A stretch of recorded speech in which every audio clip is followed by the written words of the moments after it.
Nós vamos pensar hoje sobre o conceito de inconsciente em Freud e Jung. Claro que Freud a gente vai ver só de passagem, né?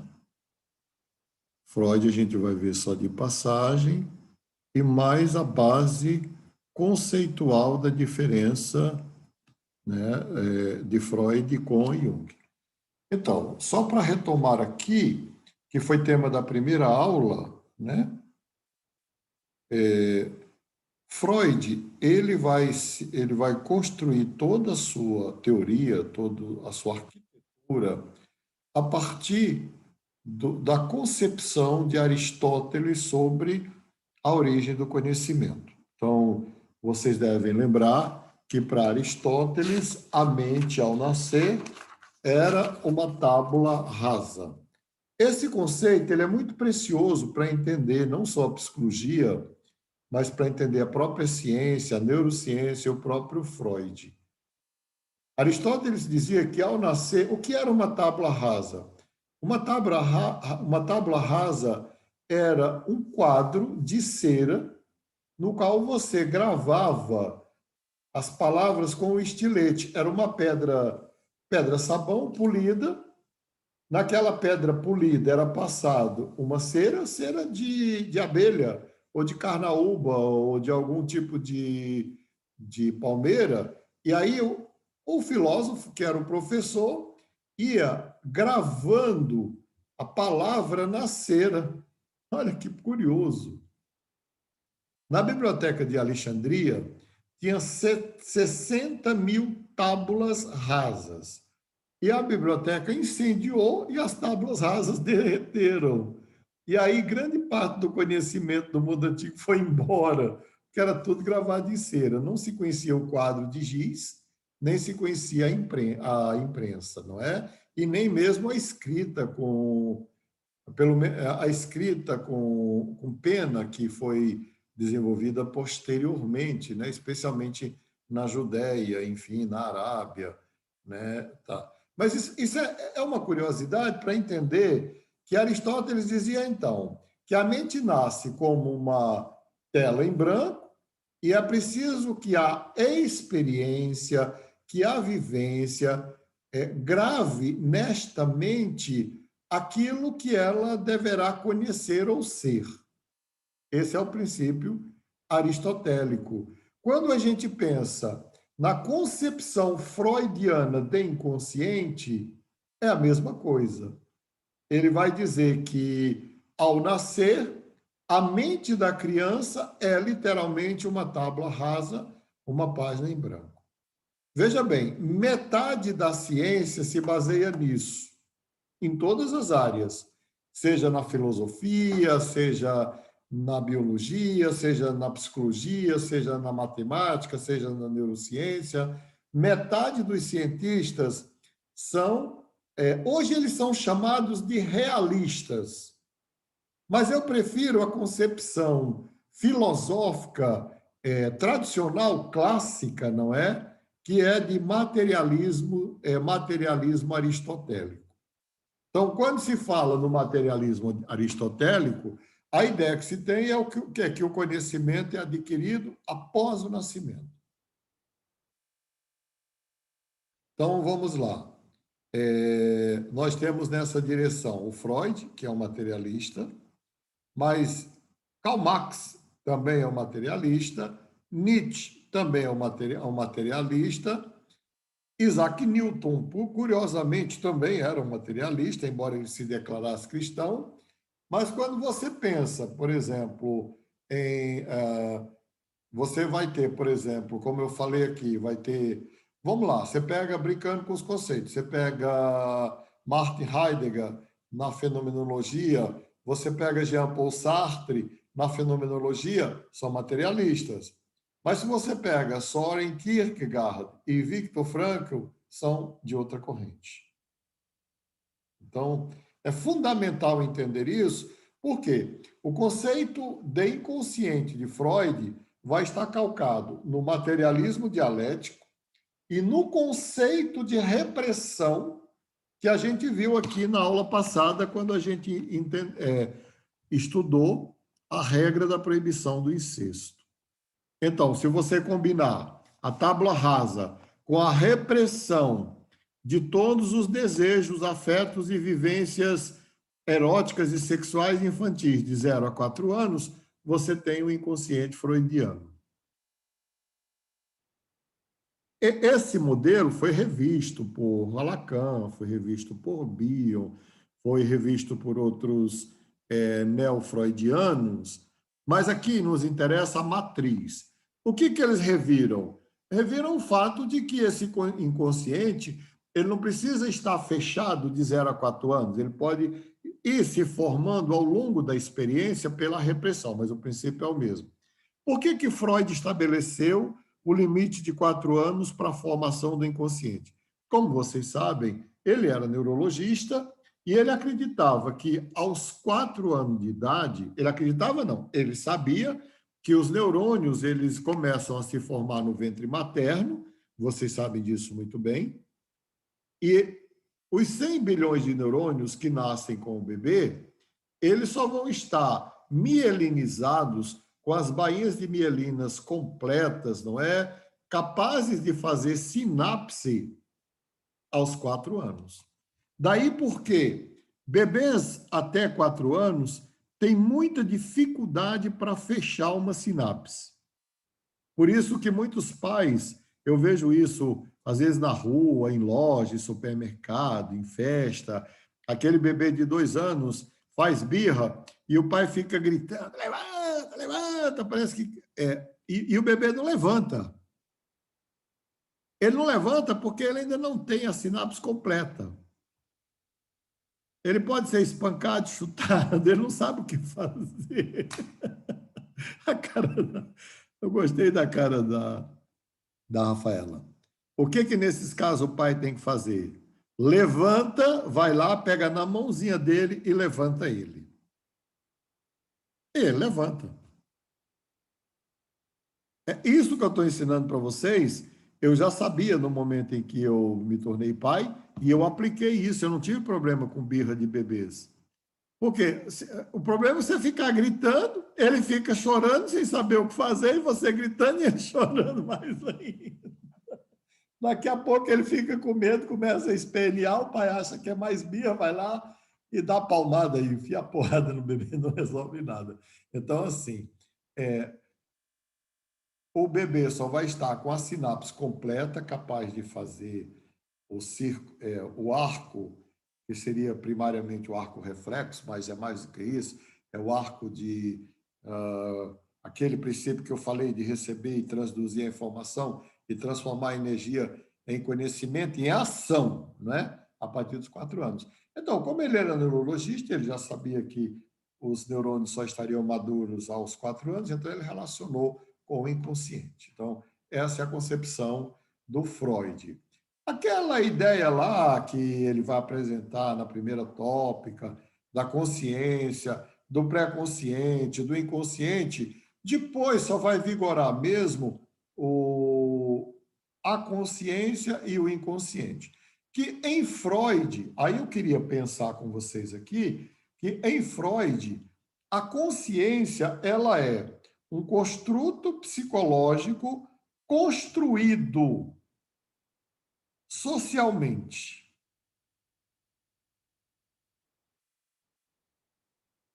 E o inconsciente também é um construto psicológico, também construído socialmente. Então, tanto a consciência quanto o inconsciente são construtos psicológicos construídos socialmente. Qual é a função da consciência?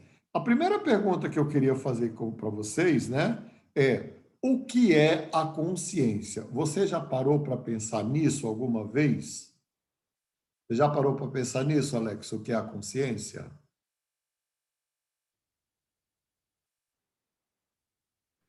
Algumas vezes, mestre. E que conclusão? Percepção de. Eu entendo consciência como percepção de realidade. Não sei se Tá faz certo, sentido. total.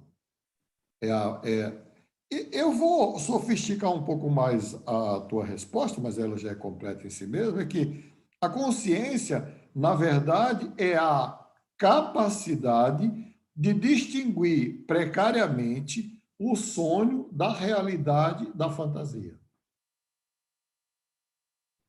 Legal, bacana. Oi? Interessante. Que no bebê não existe essa capacidade nem precária. Nos povos primitivos também não existe. Eu não gosto da palavra primitivos, mas povos indígenas não existe. Vamos lá, conta-se, até o próprio Jung conta isso. Diz que o xamã sonhou que debaixo de uma árvore, que às 4 horas da tarde ele estaria com seus discípulos debaixo de uma árvore, ensinando as artes xamânicas, e de repente havia o estouro de uma manada de elefantes, e os elefantes passariam pela árvore, destruiria tudo e mataria todo mundo. E aí eles estão debaixo da árvore, ele conta o sonho, quando é 3 horas da tarde, ele diz, gente, vamos embora. Aí o pessoal fala, mas mestre, aqui nem existe elefante. Ele falou, se existe ou não, eu não quero saber, mas como eu sonhei, vamos cair fora. E eu não sei se vocês já observaram, mas tem muitas pessoas na nossa clínica que são governadas por este pensamento mágico. Eles pensam que aquilo que eles pensou vai acontecer, aquilo que eles sonharam vai acontecer, e o que é pior, se eles sentiram, é pior ainda, porque aí se sentiu, é o tal do pressentimento, e eles confundem tudo isso com intuição, que não é a mesma coisa. Vamos deixar a intuição aqui na mesa, eu posso falar quando falar do Jung, que tem mais a ver com Jung do que com Freud.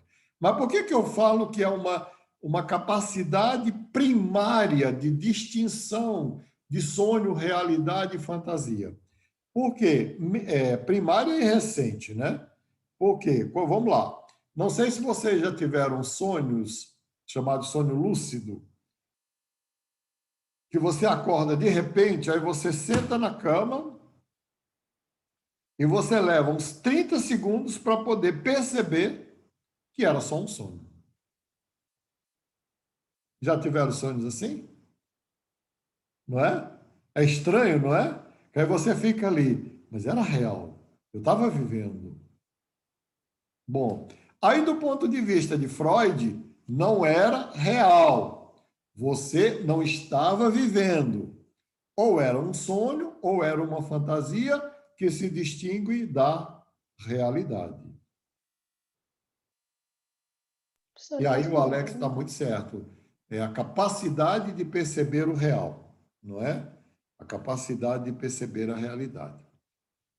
O inconsciente, por outro lado, a gente não tem acesso a ele a não ser por meio dos sonhos, por meio da livre associação verbal, eu diria que por meio da espiritualidade, por meio do uso de drogas, e especialmente as drogas alucinógenas, o que elas fazem? Elas, olha só, usando a. Vamos pensar agora na consciência como uma estrutura flexível. O que eu estou dando aqui é neurociência, né? Uma estrutura flexível. Pois bem, o que a droga faz? A maconha, por exemplo, ela amplia o campo da consciência, como se flexibilizasse e abrisse, e emerge do inconsciente os conteúdos que já estão lá. Então, a viagem que alguém faz com LSD ou com maconha é uma viagem dentro do seu próprio inconsciente. As viagens espirituais também. Se você pegar, por exemplo, os textos de São João da Cruz, os textos de Madre Teresa d'Ávila, como Castelos Interiores Morada, ou do mestre Eckhart, ou de o próprio São João Batista, enfim, você vai entender que as viagens ditas espirituais são viagens que ocorrem dentro do próprio inconsciente do sujeito. Ficou complicado ou ficou mais legal agora? Ficou mais legal, né? Então, Eu tinha uma dúvida depois você fica à fala. vontade, Rafaela.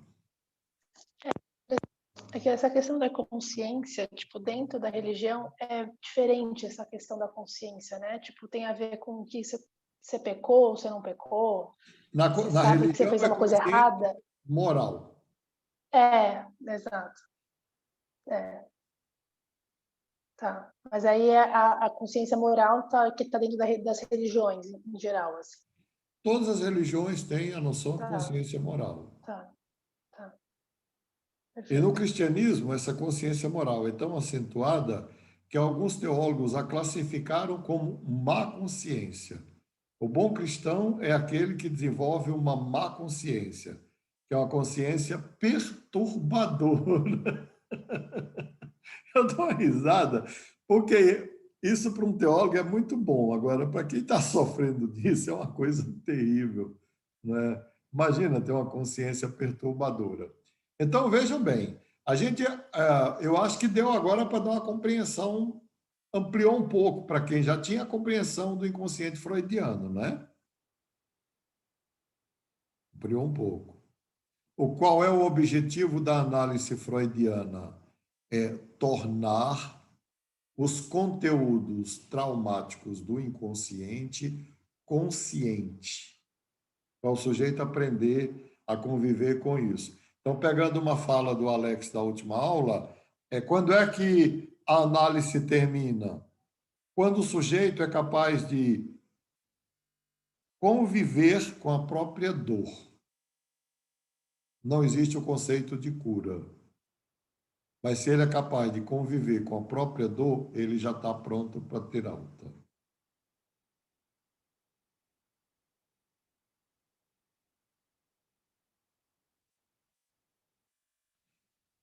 Bom, o Jung, por outro lado, ele vai se firmar no idealismo platônico, né? Não é neoplatônico, é platônico, o idealismo platônico. Platão achava que, ao contrário do que afirmava Aristóteles, e vocês sabem que Aristóteles estudou com Platão, né? Mas Platão achava que, ao contrário do que afirmava Aristóteles, que eles debatiam isso aí o tempo todo, os dois, com posições absolutamente contrárias, Platão achava que o quê? Que existem formas de conhecimento a priori. A priori, essa é a palavra-chave. E quando em Aristóteles a palavra-chave é tábula rasa, em Platão a palavra-chave é a priori. O que é a priori? É algo que existe antes, é pré-existente. Então, no caso dele, ele achava que já havia formas de conhecimento pré-existente ao nascimento.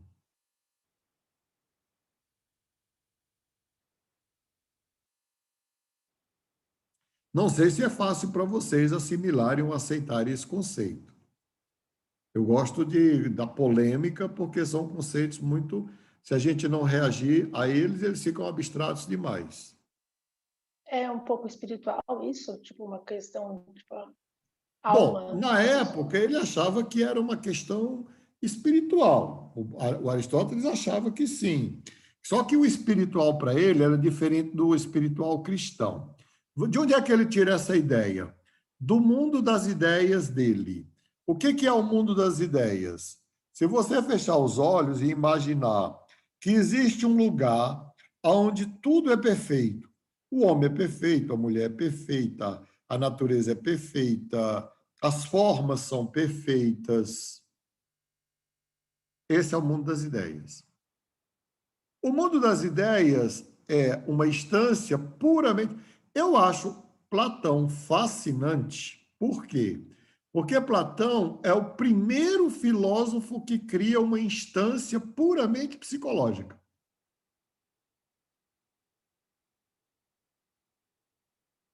Por quê? Porque o mundo das ideias não era algo concreto, algo que você pudesse localizar no mapa e chegar lá. Não, era algo que você tinha que imaginar. E se nós estamos falando de gente que viveu há 2.300 anos antes de Cristo, convenhamos, o sujeito imaginar em formas perfeitas, distintas das formas que ele estava acostumado a pegar e a ver, era um exercício e tanto de abstração.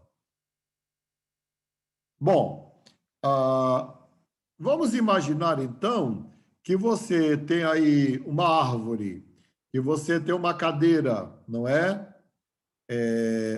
A árvore, a cadeira, a mesa, mesmo a pessoa que está na sua frente, o retrato, tudo.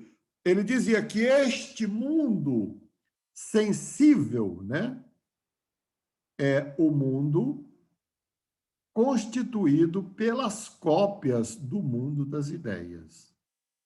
E a cópia é sempre pior que o original. Então, nós mesmos somos cópias dos homens e mulheres perfeitos. As montanhas são cópias das montanhas perfeitas, as cadeiras são cópias das cadeiras perfeitas. Mas ele introduziu o conceito de um mundo psicológico, por quê? É pena que a aula não é presencial, mas eu prometo que quando for presencial eu vou fazer isso com vocês.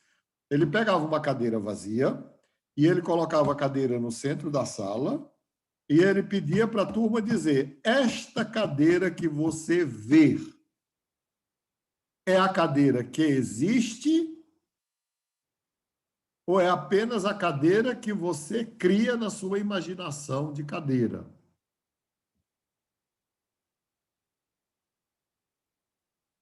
Tem alguma cadeira aí perto de você? Alguma mesa, alguma coisa? Olha para ela. E aí se pergunte: isso que eu estou vendo é algo concreto ou é algo que existe na minha imaginação? Percebe por que ele cria o mundo psicológico? Porque ele é o primeiro a perceber que havia cadeira concreta, mas havia a cadeira que era formada pela percepção do sujeito sobre a cadeira concreta, que hoje a gente chama de realidade subjetiva ou subjetividade. Aqui tem uma canetinha da Marta, né? A forma como eu vou enxergar isso aqui é muito pessoal, muito particular. A primeira observação que a gente vai ter é: nem todos veem esta canetinha da mesma forma. O vermelho é um vermelho, a forma é uma forma para um, a forma é uma forma para outro. E se a gente aprofundar isso com o uso das palavras, fica mais complexo ainda. Cada pessoa dá um sentido absolutamente particular à palavra. É claro que a Platão não chegou a tanto, mas chegou até a forma. Depois, os psicolinguistas, né, descobriram que a palavra pai, amor, Deus, família, pátria, pão, biscoito é muito particular. Cada pessoa dá o seu sentido. Então, mesmo na linguagem, não existe o mesmo sentido para todos os seres humanos. Mas eu sou fã de Platão por isso, porque ele cria a possibilidade da existência de uma instância psíquica, que é o mundo das ideias. E ele vai dizer que nesse mundo das ideias existem os arquétipos. Arquê é forma originária. Arquê é os primórdios, as origens, e tipos é a forma. Arquétipos são formas primordiais. Como o pessoal aqui conhece um pouco, tem aqui um teólogo, não sei se o Bertone está me ouvindo aqui, mas ele às vezes está de plantão, né? Mas depois ele vai assistir. Mas lá em João 1:1, está lá, en arquê, en logos. Isso. No princípio era o verbo. O verbo. É isso mesmo? Isso. Então, Palavra é o verbo, né? lá em 1 João, aí eu vou